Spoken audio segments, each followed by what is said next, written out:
ladies and gentlemen, welcome to another video. In this video, we're going to be talking about how to use Temu first purchase welcome deal. So let's get straight into the video. So in order to use your Temu first purchase welcome deal, you want to simply go ahead and download the Temu application and create a brand new account.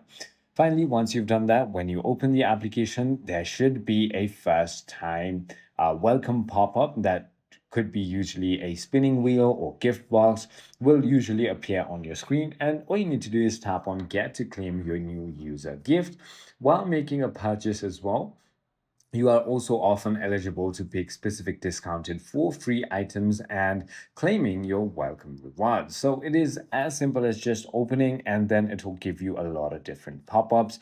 There will also be a lot of different sections that you can simply go ahead and go through in order to go ahead and get the most amount of discount. So it is as simple as that. I hope this video clarifies everything for you. If you have further more queries, feel free to comment down below, and I'll see you on the next one.